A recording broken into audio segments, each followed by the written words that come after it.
story tonight concerns universities. They brought us friendships, staggering, unrelenting debt, raunchy comedies where the protagonists engage in antics we now recognise as sexual assault, and amazing research studies like this. I see this childlike curiosity when people see these rats driving. I'm surprised at the extent, but I know that we've been doing this for a couple of years now, and every person who has seen it, they're surprised, they seem to be intrigued by this. Yeah, of course they are. It's a rat driving a car. What is not to be intrigued by? Unfortunately, though, tonight's show is not going to be about rats driving cars. I mean, it can be. You can just play the last 30 seconds over and over again. I certainly would. Instead, it's going to be about Trump's ongoing war with higher education.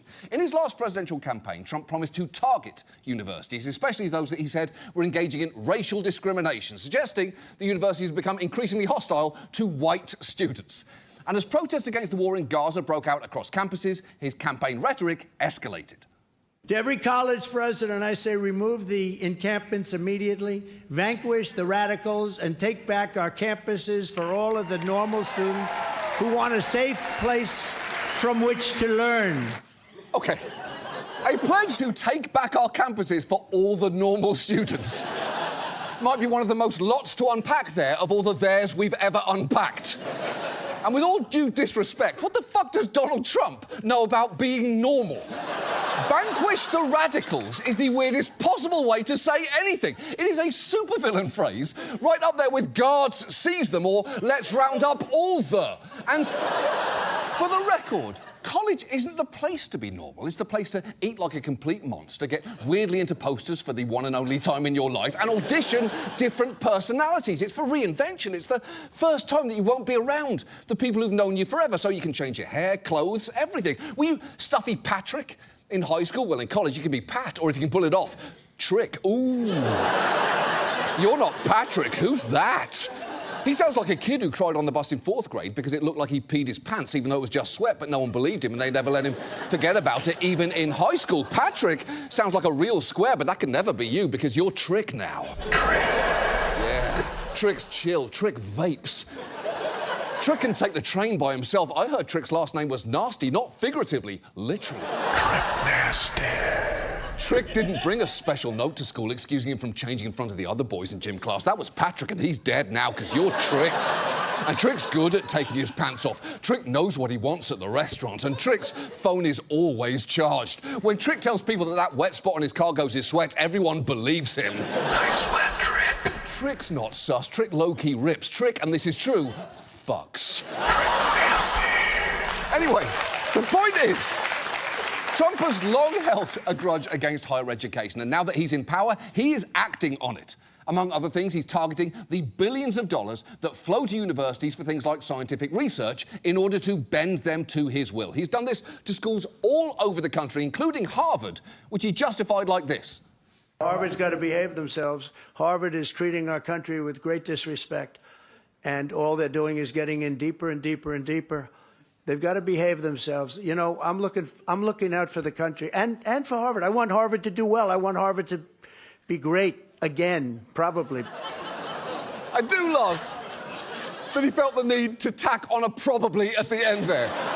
Like his brain has a tiny, overworked fact-checking department that is so overwhelmed it can only throw a qualifier on 1 out of every 700 obvious lies. And things have only escalated since then. So given that, and with schools starting their fall semester right now, it felt like tonight might be a good time to take a look at Trump's war on higher education, the history of right-wing attacks on what they research and teach, and what this current fight could cost us. And let's start with the fact that conservatives' distrust of education is nothing new. Nixon famously said, "The professors are the enemy." And historically, their attacks have fallen into a few key categories. One big one has been that universities are wasting taxpayer money on things like frivolous scientific research. Fox has been talking about one example in particular for literally years now. $503,000 to watch shrimp on a treadmill. There goes a little guy. This thing cost over a number of years $3 million, they say, in taxpayer money. Remember when the federal government spent $3 million of your tax dollars over a decade to study shrimp on a treadmill? Remember when our government spent thousands to put a shrimp on a treadmill? Do you remember that? Hard to forget. I mean, yeah. It is hard to forget, partly because he won't shut the fuck up about it, and partly because it's inherently great TV. Honestly, the only way that'd be made better is if it had its own theme song. You go, shrimp, you go! Prove that you're not just some bum. Prove that you've got heart. Specifically, one single chambered heart that you keep in your head because you're a shrimp, goddammit. You go! The point is, that story won't go away. Just this year, Joni Ernst complained we put shrimp on a treadmill to see how fast they run. A complaint Elon Musk then tweeted out with the caption, "Insane wasting of taxpayer money." But there's a few things you should know. First, that video was from 2006, meaning that shrimp's been running since the Bush presidency. Second, that research was actually useful. A marine biologist and his colleagues were studying how changes in the oceans could potentially affect the ability of marine organisms to fight infections, which is relevant given that that impacts how much bacteria could wind up on a plate of seafood in front of you. And for what it's worth, the treadmill in that video actually cost less than $50 and was paid for out of the researcher's own pocket. So to recap, some guy used his own money to build a shrimp gym for the cost of 7 Subway cold-cut combos, all to try and keep shrimp enjoys from getting poisoned, and somehow that is academia run amok. Now, the other common attack on colleges is that they are havens of liberal indoctrination. For years now, Fox has sought out stories on so-called campus craziness, where something as minor as climate activists delayed the Harvard-Yale game gets a lengthy unpacking on the 5. They live for this petty shit. And you know who cracked this code early on? Stephen Miller. Because back in 2007, as a student, he made it onto Fox and Friends with a story about how several school newspapers had refused to run this ad, directing people to a website that featured claims like Muslims have problems living peacefully with their neighbours. And they lapped it up. Right now, a lot of kids on college campuses, they're only getting one half of the story. And when we're in a situation where you have nuclear threats and radiological threats and biological threats, and we're at a dangerous time in history, you want everyone in America to have a keen understanding of what it is that we're facing. And I'm frankly sad to say, right now, that's not the case. Are you a college kid? Yeah, I'm a senior at Duke University. Well, you're smart. Yeah. Steve Miller, well, I watch Fox and Friends almost every morning, so that probably has something to do with it. Oh, I want you to be morning, and that's why it might be smart. I gotta say, I'm guessing, are you a college kid, is a question Stephen Miller got a lot back then, though that was probably less to do with his smarts and more to do with the fact that people just assumed he was a 45-year-old undercover narc trying to do an unsanctioned 21 Jump Street on them. But it's worth noting that for all his talk there about censorship in college newspapers, as a Duke undergraduate, Miller had a newspaper column where he routinely aired conservative grievances like Christmas is being banned, which, as you all remember, happened. He also called affirmative action misguided and devastating and said Duke's Women's Studies department was an effort to indoctrinate students in radical feminism, saying a proper women's studies programme would study women from all angles, not one. A pretty weird choice of words coming from this guy, who I think most women would prefer to be studied by from exactly 0 angles. And the very fact that Miller had a regular column does suggest that, as hard as it may be to believe, there was representation at Duke University for Republican points of view. And the more you listen to some Republicans complain about what goes on campuses, the clearer it becomes they don't want diversity of thought. They want one specific type of thought. J.D. Vance has repeatedly made that clear over the years with complaints like, we are giving our children over to our enemies when we send them to college. And in a podcast appearance, he advocated for doing what Viktor Orban has done in Hungary to schools, which was, for the record, to consolidate power over what gets taught in universities. And that wasn't all that Vance said. We should seize the institutions of the left and turn them against the left, right? We need like a de-Bathification program, but like a de-wokeification program. Basically, my strategy is like de-institutionalize the left, re-institutionalize the right. It is very hard. It will require men and women of incredible courage, but I don't see another way out. OK, first, if you are not familiar, de-Baathification was the process of purging the Iraqi government of Saddam Hussein's Ba'ath Party, something not universally considered as something we should do to our own citizens. And second, you aren't having a stroke. J.D. Vance is doing an interview with someone who looks like they went to the barber and asked for the Airedale Terrier. The point is, Conservatives have long sought to orient universities sharply to the right, and in recent years, they've seized upon a new justification for doing this, specifically to combat anti-Semitism in the wake of student protests over Gaza. And look, we've talked about those protests before, and it'd take more time than we have to fully litigate them now. But very quickly, multiple things can be true. You can think some critics of the protests were conflating criticism of Israel with anti-Semitism, and that some were pointing out actual instances of anti-Semitism. You can also acknowledge that some Jewish students did feel unsafe because of the actions of some protesters, and that some protesters were made unsafe by universities calling the police on them. You can also argue that many universities did themselves no favours by failing to figure out a coherent, consistent response. But none of that nuance has been present in the White House's response, which has been to suggest the wholesale destruction of certain universities. Soon after taking office, Trump formed a task force to combat anti-Semitism, backed by Stephen Miller. And here is the head of it laying out their strategy. We are suing every one of these universities guilty of anti-Semitism. Under Title VI, we're taking away their money, Mark. We're going to bankrupt these universities. We're going to take away every single federal dollar. Wow.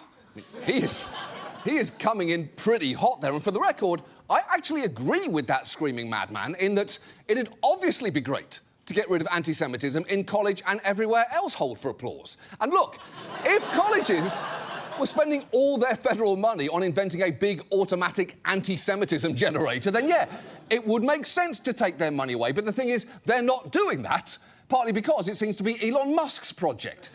Instead, the money being taken away is largely going to research studies, and cutting those has nothing to do with ending anti-Semitism, as many university heads, like the president of Wesleyan, have pointed out. When Jewish students are intimidated or afraid to practice their religion on campus or are yelled at, it's horrible. But at Wesleyan and in many schools, the percentage of Jews protesting for Palestinians was roughly the same as the percentage of Jews on the campus generally.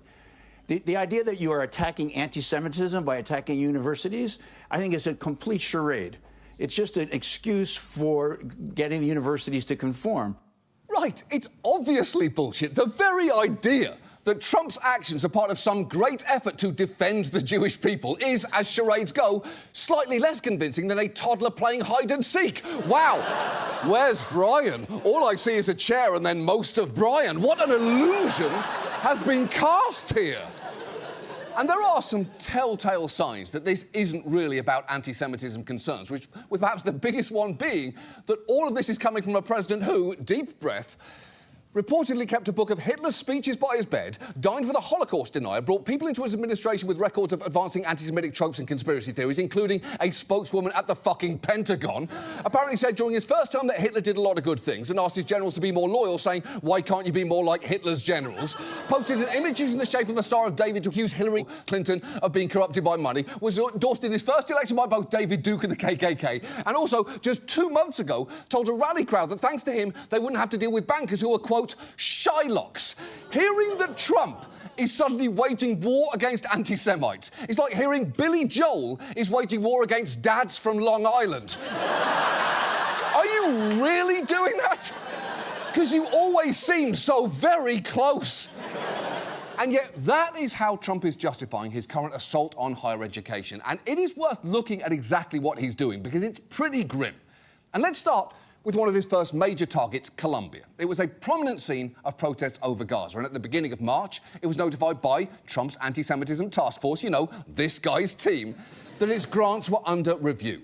And while those sorts of Title VI investigations typically take months and sometimes years, just 4 days later, it announced its conclusions, and the administration, citing Columbia's continued failure to end the persistent harassment of Jewish students, cancelled $400 million in contracts and grants.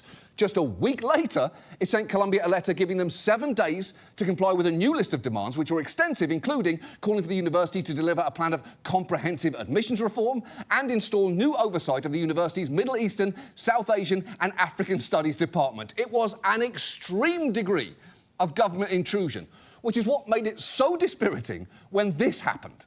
Just in the last few minutes, we are learning that Columbia University will give in to demands from the Trump administration in order to restore hundreds of millions of dollars in federal funding.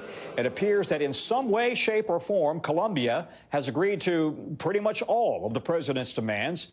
Yeah, they caved in about 5 seconds, officially solidifying Columbia's reputation as the little bitch university, rather than what it was known for before, being the place that Timothy Chalamet went to for 5 minutes before realising he didn't need it. But here is the thing.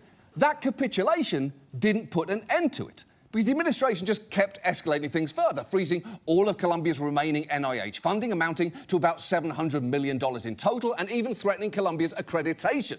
And there is no guarantee the administration is going to stop making demands from Columbia, and why would they when they keep getting met? It's a situation that, understandably, has had a chilling effect on campus, as this professor explains. Nobody wants to express a controversial opinion about anything anymore. Michael Thaddeus teaches at Columbia and is a member of the American Association of University Professors, a national organization now suing the Trump administration. I'm a math professor, and math is a wonderfully apolitical topic. Math, in fact, has flourished under all kinds of authoritarian regimes. But my colleagues who teach history, political science, regional studies, they're terrified. OK. Setting aside the breezy, historically, we mathematicians have done great under dictators. It is not entirely fair to call math apolitical, because if you know how to listen, much of math has a lot to say, and some of it is very political. For instance, if you add 100 senators and 435 representatives, you get 535. And if you multiply that by 538, the number of electoral college votes, you get 287,830. Now, here is where it gets interesting. The zip code for the White House is 20500. If you add those numbers, you get, that's right, 308,330. Now, add to that the number 4,494, which is, of course, the corresponding number for the Ensuring Faith in Our Elections Act. Do we all see where this is going? Do we see it, guys? You get 312,824, and that is already pretty exciting. But if you multiply that by 17, the age, of course, George Washington was, the very first time he held office of any kind, you arrive at 5,318,008. And if you take that number and turn it upside down, pretty cool, right? Bang on, right? One of our writers spent an entire afternoon writing that joke. And I don't know if I should fire them or let them host this show from now on. Now, Columbia has since agreed to pay a $200 million fine to restore its frozen research funding, a move that its president has claimed safeguards our independence. But that is a pretty bold take from someone who was just successfully shaken down twice. Well, that was certainly unpleasant, but at least the moody president who hates honouring deals and loves winning fights will never try that again. Now, some universities did take a slightly different tack from Columbia, because when the administration sent a similar list of demands to Harvard, even throwing in some new ones like demanding an audit of the political ideology of the student body and faculty to determine viewpoint diversity, Harvard refused to back down. Instead, it sued the government in federal court, and in retaliation, the administration froze or terminated more than $3 billion in research grants and contracts with Harvard. The administration's also, among other things, launched multiple investigations into whether Harvard was discriminating against white men. One investigation, for instance, noted an increase among faculty of colour, women and those identifying as non-binary, as well as a decrease in white men in tenure-track jobs. Now, Harvard actually secured a victory this week when a federal judge ruled the Trump administration had illegally cancelled its funding, which is what makes it so frustrating that some think Harvard might try and reach a settlement anyway, as the government can still appeal or mire the university in costly and time-consuming investigations. And I will say, the government going after big universities first is a smart strategy. For one, it is easy to hate Harvard and people who went there. And if you're not sure if you've met someone who went to Harvard, believe me, you haven't. Because they would have brought it up within the first 5 fucking seconds of meeting you. But as this academic points out, if Harvard ultimately caves, that'll send a terrible signal. Harvard has more wealth, more power, and more institutional strength than almost any other sort of organization in America. If they can break Harvard, then they are sending a sign that they can do it to anybody. And that is the message that this is trying to convey. He's right. Fred Armisen is just completely right. Because this goes much further than Harvard and Columbia. The administration's frozen billions of federal research funds at all these other schools and slashed studies at public institutions across the country.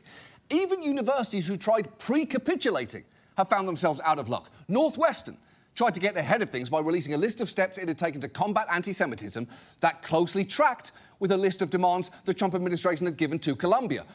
But it was targeted anyway several days later, with more than $790 million of their grants frozen. Those funds still have not been unfrozen, even though on Thursday, the university's president resigned. And there is an irony in him being pushed out to fight anti-Semitism on campus, given that he's a Jewish descendant of Holocaust survivors. And that is the thing here. For all the talk about how the government's current assault is a direct response to the Gaza protests, here is J.D. Vance back in 2021 spelling out the whole playbook. We go to the universities, we use the hundreds of billions of dollars that we send to them as leverage, and we say, unless you stop indoctrinating our children, unless you stop indoctrinating our entire society, you don't get another dime of our money. That will stop it very quickly, but we've got to have the willpower to go and actually do it.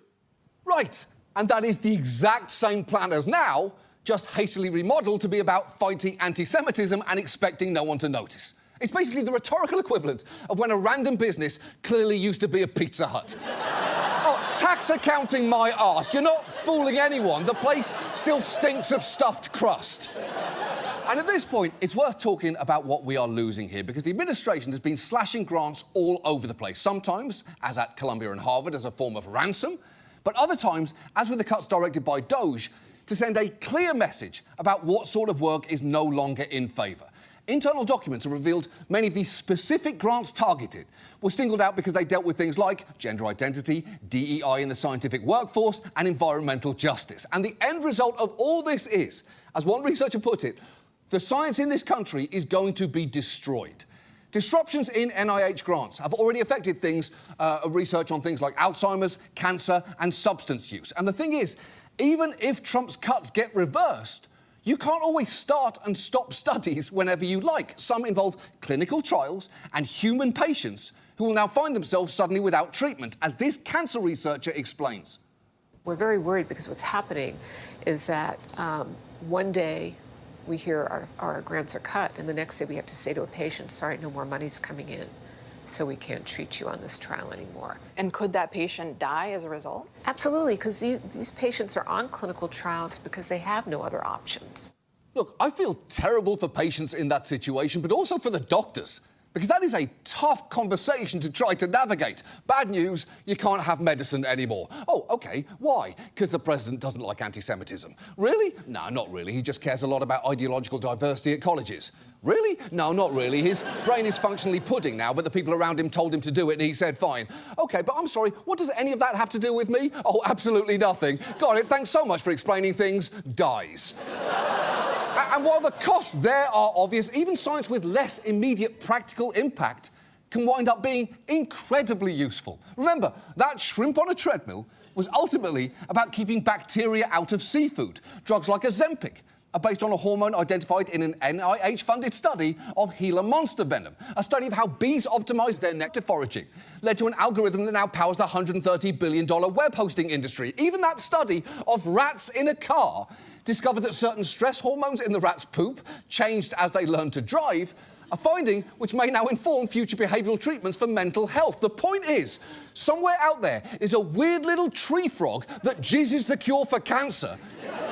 And some scientist, probably working at a university, is going to discover that because she had a healthy curiosity about frog cum. And honestly, that theory kind of makes sense. I'm just saying, this pig is over 50 years old.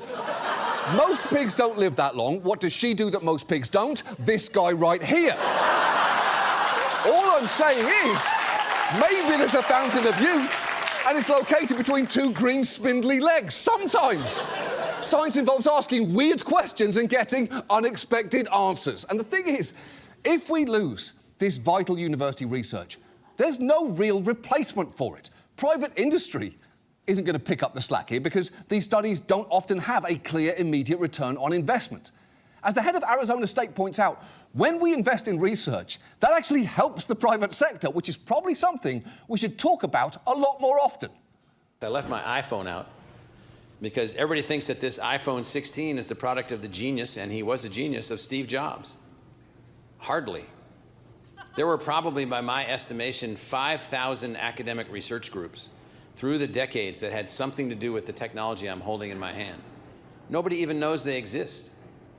Nobody knows the hundreds of patents that are in here and the thousands of articles that back up the patents that are in here. There's not one aspect of this iPhone 16 which has not been deeply empowered and enabled by, at one point or another, some academic research activity, some academic technological development, and no one knows any of that. Exactly. Every iPhone ever made contained the work of thousands of academic research papers, which we never talk about. They may have occasionally also contained a meaningful part of a child labourer's finger, but we don't talk about that for different reasons. The point is, publicly funded research is, among other things, good for the economy. One report found that every dollar of medical research funded by the NIH delivers $2.56 in economic activity. So even if you are someone who hates learning and loves money, and yes, I am talking to one guy in particular here, publicly funding research is just a no-brainer. But obviously, that is not what this is really about. This is about the right being willing to sacrifice everything, up to and including a generation's worth of scientific progress, to get what it wants. And it is not hard to see what that is. Because when the administration is launching investigations like, why aren't there more white men teaching at Harvard? You know what they're up to. Just like you know what the plan was when they suddenly cancelled diversity grants awarded to PhD students who were members of certain racial or ethnic groups, disabled or from disadvantaged backgrounds. And don't just take this from me. In June, a federal judge, appointed by Reagan, by the way, ordered hundreds of terminated research projects reinstated, and when issuing his ruling, he stated, "I've never seen a record where racial discrimination was so palpable. I've sat on this bench now for 40 years. I've never seen government racial discrimination like this, and I ask myself, how can this be?" And while I appreciate him being willing to call this what it is, I should note the Supreme Court decided last month, 5-4, to block that judge's order, allowing the administration to pause paying out grants to researchers as the case proceeds in lower court. So, where do things go from here? Well, I don't really know, and I'm not sure that this administration does either, but even if there is not a fixed destination, there is a clear direction. And that is that they want to turn back a clock that, quite honestly, had taken way too long to move forward, and restore the role of academia to being a training ground for those looking to uphold old systems of power instead of questioning them. And look, you can have problems with academia. You can think it's too cloistered or too liberal. You can think it's becoming too expensive or that its resources are misallocated. But the notion of the state suddenly executing a sweeping takeover of higher education to this degree is chilling. And if this administration's actions have taught us one thing so far, it's that no capitulation will be enough, and they will never stop demanding more. So given that, I'd argue that to the extent they can, these institutions need to stop yielding, stand firm, and fight back.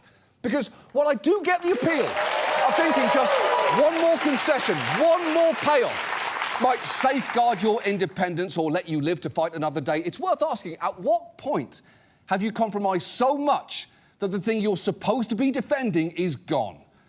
And if institutions need some inspiration in facing that challenge, maybe I can remind them of one plucky little guy who would not stop, no matter the odds, no matter the forces that try to push him backwards. I guess what I'm saying is, universities, you need to act like that shrimp.